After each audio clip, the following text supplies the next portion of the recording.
है कि अमनीत जी ने साफ शब्दों में कह दिया था कि अगर इन अफसरों पर एफआईआर दर्ज नहीं होती है, इनको हटाया नहीं जाता है, इनके खिलाफ कार्रवाई नहीं की जाती है, तो मैं अपने पति का पोस्टमार्टम नहीं कराऊंगी जब तक एक्शन नहीं हो जाता। कुछ टाइम पहले जब मनीषा मामला हुआ और मनीषा मामले में जो सुसाइड नोट की जांच कर रही है उसमें पूरन कुमार जी भी शामिल थे।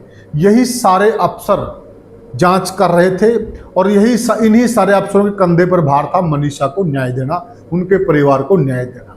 और अब आप देखिए, अब वही आईपीएस जो इस दुनिया को छोड़कर उनकी जो डीसी रैंक के आईएएस पत्नी है उनको न्याय मांगना पड़ रहा है। क्या हालात हो गए हैं। बहुत सोचने वाली बात, बहुत गंभीर बात है कि ऐसा पुलिस महकमे में क्या हो रहा है। आईएएस पत्नी और आईपीएस उनके पति थे, उनको न्याय मांगना पड़ रहा है।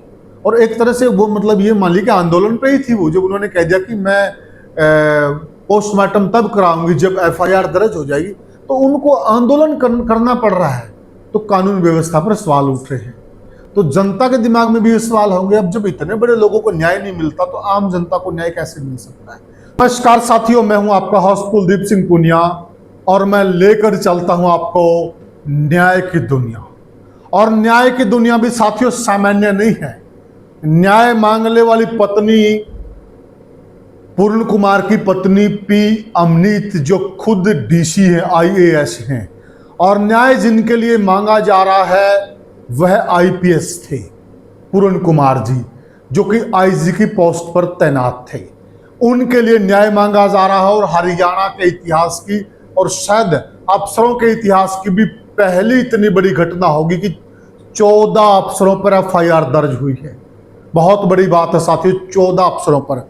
और जिन 14 अफसरों पर एफआईआर दर्ज हुई है उनके नाम है डीजीपी शत्रुजीत कपूर, टीवीएन प्रसाद आईएएस हैं, संजीव अरोड़ा पूर्व एससीएस हैं, मनोज यादव पूर्व डीजीपी हैं, पीके अग्रवाल पूर्व डीजीपी हैं, संदीप खिरवार आईपीएस हैं, अमिताभ ढिल्लो एडीजीपी हैं, संजय कुमार एडीजीपी हैं, कला रामचंद्रन आईपीएस हैं, माटा रविकिरण एडीजीपी हैं, शिवास कविराज आईपीएस हैं, पंकज नैन आईपीएस हैं, कुलविंदर सिंह आईजी मधुबन हैं और नरेंद्र बिजारनिया रोहतक एसपी। जो नाम आपने सुने साथियों सामान्य नाम नहीं है, बहुत बड़े ओहदेदार हैं, ये बहुत बड़े नाम हैं। और आप ये देखिए, जिस पूरे हरियाणा की सूबे की कानून व्यवस्था का जिम्मा इन्हीं अफसरों के कंधे पर है। स्वयं डीजीपी जो सबसे बड़े अफसर हैं हरियाणा प्रदेश के, जो पूरी कानून व्यवस्था चलाते हैं, उनका भी नाम है। बहुत बड़ी खबर है। और नाम भी किसी ऐसे वैसे की वजह से नहीं है, नाम भी जो आईपीएस थे पूर्ण कुमार जी, उनकी पत्नी है आईएएस अमनीत जी। उन्होंने चंडीगढ़ के अंदर सेक्टर 11 के थाने में एफआईआर दर्ज करवाई है और रात को यह एफआईआर दर्ज हुई है। इस एफआईआर में 14 अफसरों के नाम है जो मैंने आपको बताया है। और उन 14 अफसरों पर जो एफआईआर दर्ज हुई है वो किन धाराओं में हुई है। सेक्टर 11 के थाने में एफआईआर नंबर है 156 और भारत न्याय संहिता की धारा 108 है और इसके अलावा एससी एक्ट की धाराएं भी शामिल हैं। आप देखिए कितनी गंभीरता है मामले में। और दूसरी बात साथियों, कल मुख्यमंत्री जी खुद और उनके साथ प्रदेश के आला अफसर थे, वो स्वयं जो पी अमनीत जी हैं, आईएएस हैं, और दिवंगत जो पूर्ण कुमार जी हैं उनकी वाइफ हैं, उनसे मिलने के लिए गए। दुख की घड़ी में उनको ढांढस और हिम्मत बढ़ाने के लिए गए। वहां पर अमनीत जी ने जो मामला था जितने भी वाकया हुए हैं, जो उनके साथ भेदभाव हुआ है, जो उनके साथ घटनाएं हुई हैं, वो सारी चीज मुख्यमंत्री को उंगलियों पर बता दी थी। करीब 1 घंटे मुख्यमंत्री जी उनके साथ कमरे में अकेले बातचीत करते हैं और वहां से हमें ये खबर मिल रही है कि वहां मुख्यमंत्री जी उनसे वादा करके गए थे कि मैं जा रहा हूं और फिर मैं इस मामले में पूरा संज्ञान लूंगा। और रात को एफआईआर दर्ज हो गई।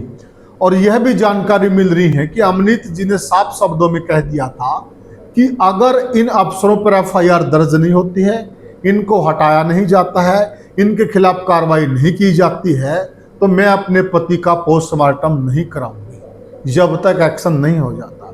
और आज पोस्टमार्टम हो जाएगा, ऐसी जानकारी मिल रही है।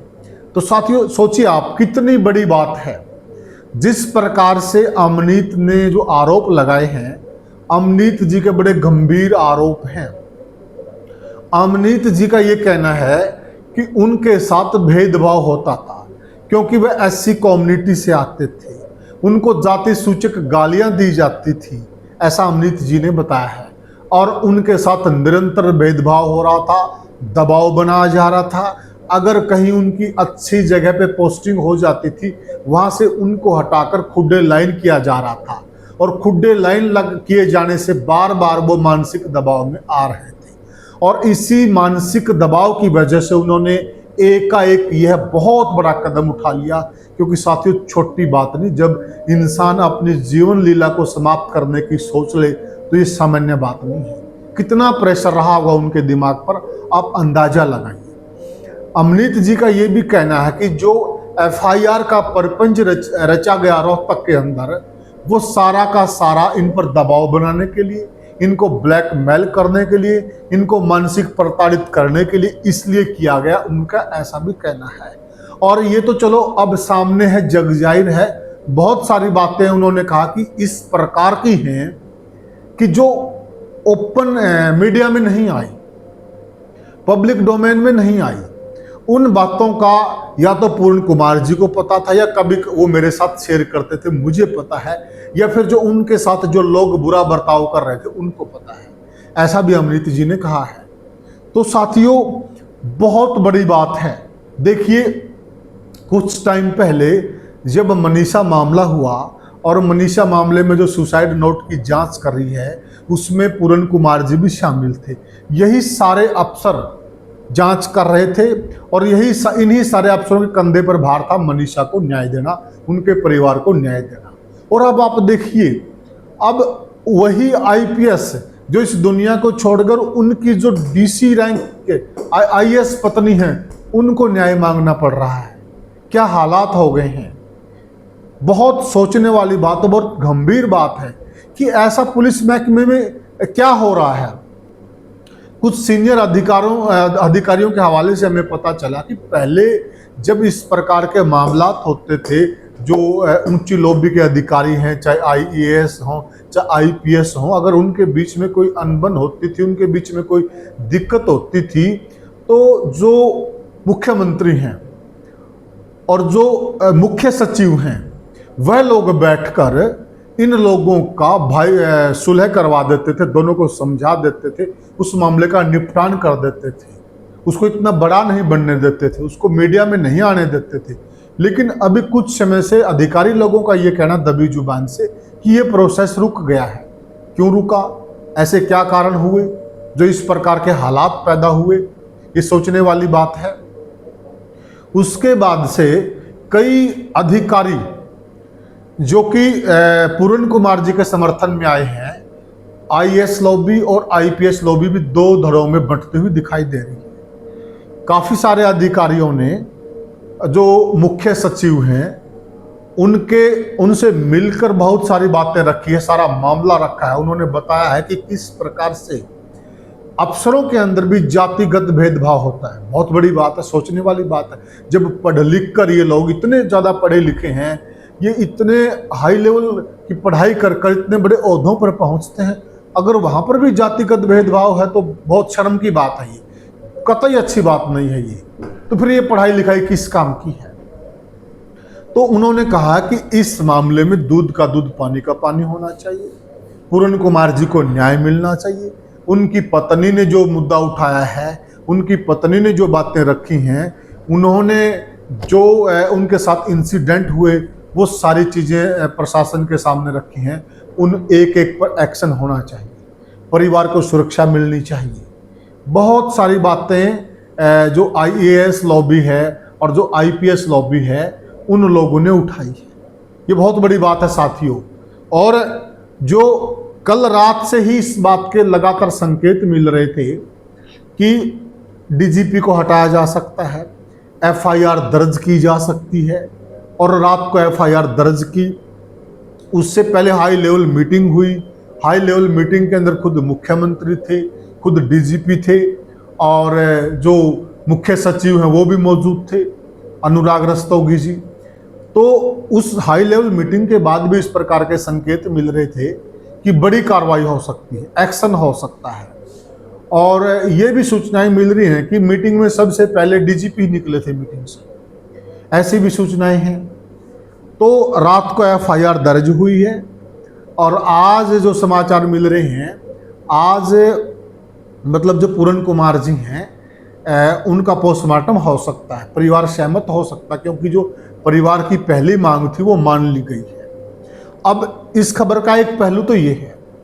अब दूसरा पहलू के बारे में भी जिक्र आ रहा है कि जो पूरन कुमार जी थे उनके साथ मतलब टकराव तो था, और टकराव था ये भी कहा जा रहा है कि जो DGP हैं, अब DGP की जिम्मेवारी होती है, अगर अफसरों पर कोई आरोप हैं, उन पर किसी प्रकार के सवाल उठ रहे हैं, किसी प्रकार के प्रश्न उठ रहे हैं, तो उनके खिलाफ एक्शन लेना भी तो बड़े अधिकारी का काम है। तो भाई जो DGP शत्रुजीत कपूर जी जो एक्शन ले रहे थे, तो क्या वो इसी नाते ले रहे थे कि वो सीनियर अधिकारी, उनकी ड्यूटी बनती है, या फिर कोई और मामला था? जांच का विषय है, जांच होनी चाहिए, निष्पक्ष जांच होनी चाहिए, और जनता भी टकटकी लगाकर सरकार की तरफ देख रही, क्योंकि ये छोटा मामला नहीं है। आप अंदाजा लगाइए, जब IAS पत्नी और IPS उनके पति थे, उनको न्याय मांगना पड़ रहा है, और एक तरह से वो मतलब ये मान ली कि आंदोलन पे ही थी वो, जब उन्होंने कह दिया कि मैं पोस्टमार्टम तब कराऊंगी जब FIR दर्ज हो जाएगी, तो उनको आंदोलन करना पड़ रहा है। तो कानून व्यवस्था पर सवाल उठ रहे हैं। तो जनता के दिमाग में भी ये सवाल होंगे, अब जब इतने बड़े लोगों को न्याय नहीं मिलता तो आम जनता को न्याय कैसे मिल सकता है? तो सरकार की बहुत बड़ी जिम्मेदारी बनती है कि सरकार इस मामले की इस प्रकार से जांच कराए, दूध का दूध का और पानी का पानी हो, ताकि जनता का भरोसा सरकार पर, प्रशासन पर कायम हो। स्वयं सरकार को पहल करनी चाहिए, मैं तो ये कहूंगा, और स्वयं सरकार पहल करेगी तो इसमें अच्छा संदेश जाएगा, अच्छा सिग्नल जाएगा जनता के अंदर। मतलब मैं तो ये कहता हूं कि जो मुख्यमंत्री जो उनको इंतजार नहीं करना चाहिए, बल्कि चलो जो IAS PM नीति जिन्होंने बातें रखी, चलो उन्होंने उसके बाद संज्ञान लिया, उनसे पहले भी संज्ञान लेते तो और अच्छी बात होती, एक अच्छा सिग्नल जाता, एक अच्छे मुख्यमंत्री की तरह संकेत ज्यादा जनता में भी। अच्छे मुख्यमंत्री, इन्होंने खुद सुओ मोटो एक्शन लेते हुए कार्रवाई की है। तो अभी भी मौका है सरकार के पास, सरकार अच्छी कार्रवाई करे, पारदर्शी कार्रवाई करे, ताकि सब लोगों का सरकार पर, सिस्टम पर भरोसा कायम हो, क्योंकि छोटा मामला नहीं है, बहुत बड़ा मामला। 14 कोई सामान्य आदमी नहीं, 14 वो अफसर हैं जो जांच को भी प्रभावित कर सकते हैं, उन्हीं के खिलाफ जांच होनी है। तो सरकार एक ऐसी नजीर पेश करे, मौका है सरकार के पास एक नजीर पेश करने का, ताकि भविष्य में भी लोगों को संदेश जाए कि हरियाणा में कभी एक ऐसा मामला हुआ था और उसकी इस प्रकार से जांच हुई, एक सिग्नल जाए। तो साथियों, हमारे पास अभी के लिए यही इन्फॉर्मेशन थी। आगे कोई नई इन्फॉर्मेशन मिलती है फिर हम आपसे जुड़ेंगे, तब तक के लिए राम राम।